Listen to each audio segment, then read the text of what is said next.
All right, folks, welcome to today's episode. We're diving deep into a fascinating topic, the journey of art through time and space, south and north. I know. As time flows, humanity has built these brilliant civilizations, right? But what's truly captivating is how new ones continually replace the old. It's like a never-ending cycle. While ancient languages and scripts may fade into obscurity, history endures through art paintings, sculptures, and architecture that reflect our relentless pursuit of beauty.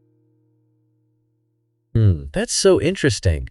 So, are you saying that art is kind of like a time capsule? Exactly. You hit the nail on the head. Aesthetic preferences have evolved, but the yearning for sacred art remains deeply rooted in human nature. Think about it. Aristotle believed that art imitates nature, right? It evokes interest and pleasure. I've heard that before. But how does that work in different cultures? Great question. Traditional Western art pursues realism, while Eastern culture emphasizes inner meaning and spiritual resemblance. Both are seeking truth, but from different perspectives.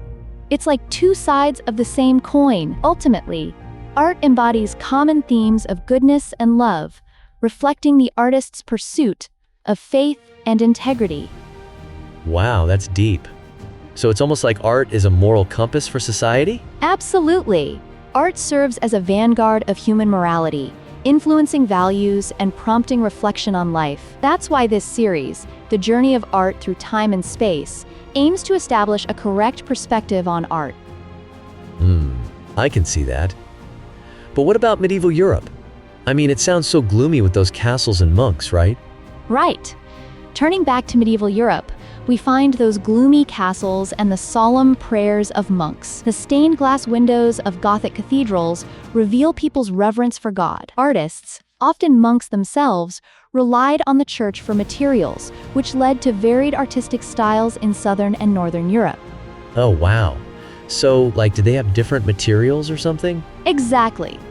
Northern European architecture utilized wood, which influenced the small altarpieces of Scandinavia. Early northern panel paintings displayed stiff figures, often resulting in monotony. In contrast, southern Europe, with its warmer climate, inspired artists to create large-scale frescoes and expansive canvases, focusing on overall composition. That's so cool. I can totally picture those big, colorful frescoes. Right? One great example is the Brock family triptych altarpiece, painted by Rogier van der Weyden in 1451. It's exquisite in detail, but you can see that stiffness due to cautious execution. The commercial exchanges between the South and North facilitated artistic influence, with artists like Cimabue and Antonello da Messina spreading tempera painting techniques.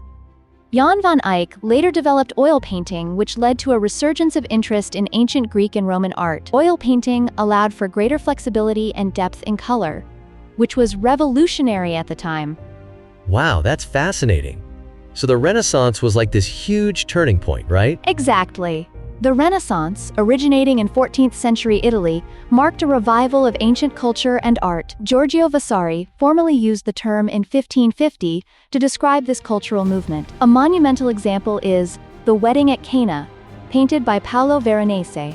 It's characterized by its grand scale and dynamic composition. I've seen that painting. It's so vibrant. Yes, as Renaissance artists matured, their works evolved. The Northern School produced the Dutch Little Masters and larger Antwerp school works, while Southern Europe saw the emergence of the Big Three: Leonardo da Vinci, Michelangelo, and Raphael. Oh, wow. So, what happened after the fall of Constantinople? Great follow-up. The fall of Constantinople in 1453 brought fresh ideas to Italy, further fostering the Renaissance and propelling art toward greater perfection. This period achieved unprecedented realism in representation, light, shadow, texture, and human expression, becoming a shared cultural treasure of humanity. That's incredible. It's like art was evolving alongside society. Absolutely. And that's the beauty of art. It's a living, breathing reflection of our collective journey through time. I love that. It's like we're all part of this giant canvas.